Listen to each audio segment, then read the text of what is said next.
اعوذ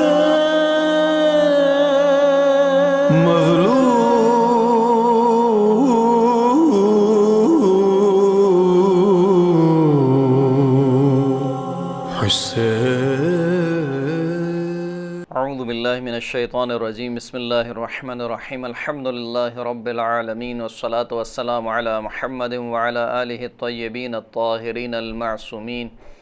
واللعنۃ الدائمۃ علی اعدائہم اجمعین اما بعد فقد قال رسول اللہ صلی اللہ علیہ وآلہ وسلم حسین منی وانا من الحسین احب اللہ من احب حسینہ۔ محترم سامعین، جیسے کہ آپ نے پچھلی گفتگو میں سماعت فرمایا کہ ابن زیاد نے کوفہ میں لوگوں کو انعام و اکرام کا لالچ دے کر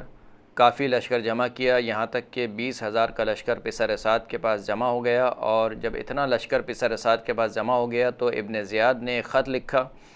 جس خط میں اس نے لکھا کہ انی لم اجعل لک علتا فی کثرت الخیل والرجال فانظر لا اصبح ولا امسی الا وخبرک عندی غدوۃ وعشیہ۔ ابن زیاد نے پسر اسعد کو خط لکھا کہ دیکھو، میں نے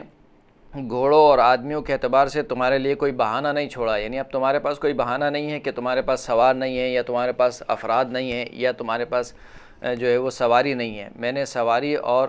افراد کے اعتبار سے تمہیں بھرپور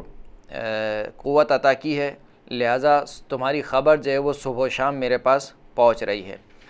ادھر جب حبیب ابن مظاہر نے اس پوری صورتحال کو ملاحظہ کیا تو ایک مرتبہ امام حسین علیہ السلام کی خدمت میں حاضر ہوئے اور فرمایا کہ ابن رسول اللہ، قریبی بنی اسد کی ایک بستی ہے، اگر آپ اجازت دیں تو میں ان کے پاس جاؤں اور ان کو آپ کی نصرت پر آمادہ کروں، کہ امید ہے کہ خداوند کریم ان کے ذریعے سے ہمیں آپ کے دشمن کے شر سے نجات عطا فرمائے گا۔ امام حسین علیہ السلام نے اجازت دی اور حبیب ابن مظاہر رات کی تاریکی میں بھیس بدل کر اس بستی میں داخل ہوئے۔ جب بستی والوں نے جناب حبیب ابن مظاہر کو پہچان لیا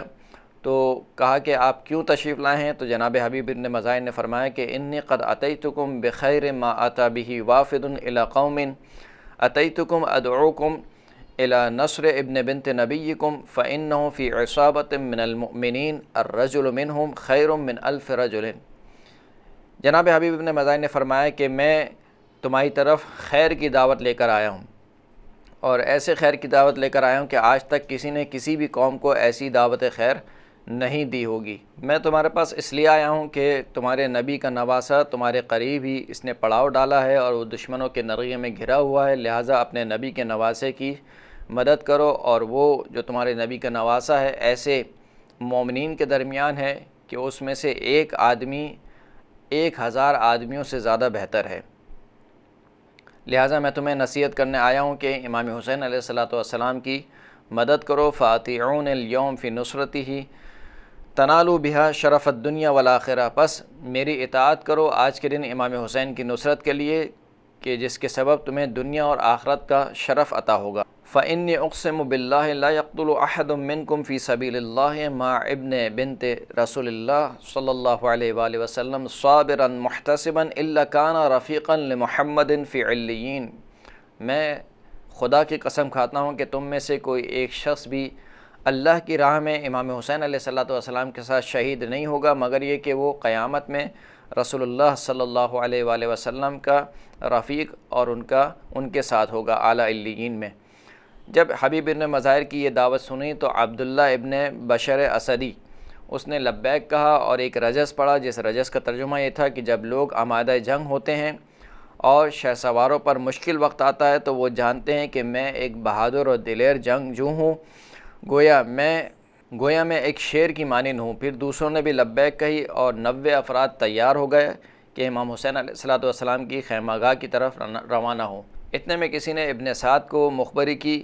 اور بتایا کہ حبیب ابن مظاہر جو ہے وہ بنی اسد کے قبیلے کے پاس پہنچ چکے ہیں اور انہوں نے کچھ افراد کو آمادہ کیا ہے کہ وہ امام حسین علیہ السلام کی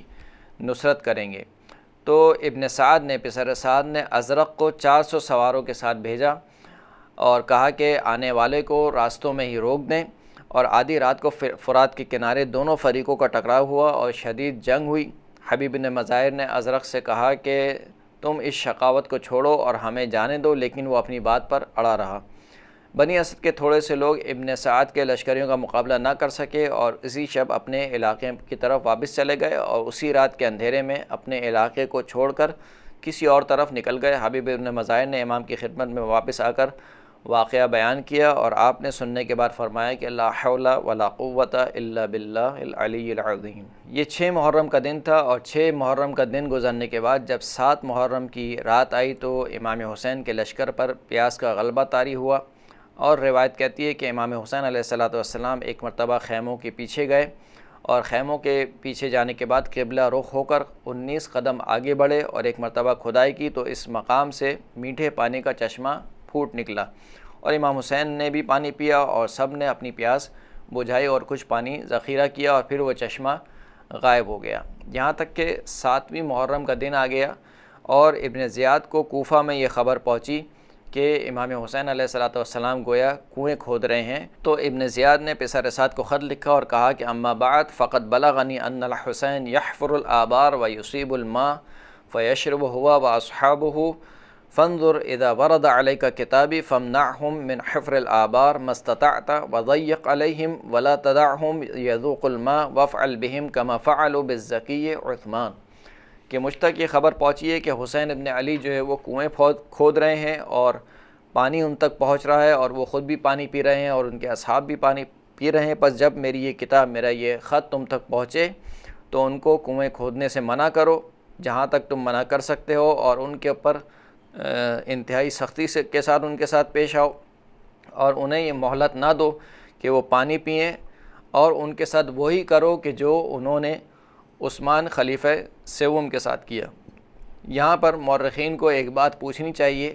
آل امیہ سے کہ حسین ابن علی وہ شخصیت ہیں کہ جنہوں نے محاصرے کے درمیان خلیفہ سوم کو پانی پہنچا کر ان پر احسان کیا تھا، تو جنہوں نے خلیفہ سوم پر احسان کیا ان کے ساتھ یہ سلوک کیوں کیا جا رہا ہے کہ ان کے اوپر ہی پانی بند کیا جا رہا ہے، یہاں تک کہ ابن زیاد نے خط میں یہ تحریر لکھی فَإِنِّي حَلَّلْتُهُ عَلَى الْيَهُودِ وَالنَّصَارَى وَحَرَّمْتُ عَلَيْهِ وَعَلَى أَهْلِ بَيْتِهِ، کہ میں نے اس پانی کو یہود اور نصارہ کے لیے حلال قرار دیا ہے لیکن حسین اور حسین کے اہل بیت پر اس پانی کو میں نے حرام قرار دیا ہے۔ لہٰذا ابن زیاد نے پسر سعد کو حکم دیا کہ حسین اور اصحاب حسین اور پانی کے درمیان اس طریقے سے حائل ہو جاؤ کہ انہیں پانی کے لیے ایک قطرہ بھی میسر نہ ہو۔ بس یہ خط ملنے کے بعد ابن سعد نے عامر ابن حجاج کو 500 سواروں کے ساتھ گھاٹ روکنے پر مامور کر دیا اور انہوں نے فرمان کے مطابق گھاٹ کو اس طریقے سے روک دیا کہ ایک قطرہ بھی امام حسین علیہ السلام کے خیموں میں نہیں پہنچ پائے، اور یہ 7 محرم کا دن تھا کہ جس دن سے امام حسین اور ان کے بچوں پر پانی بند کر دیا گیا، یہاں تک کہ عاشور تک یہ پانی بند رہا۔ وآخر الدعوانا الحمدللہ رب العالمین۔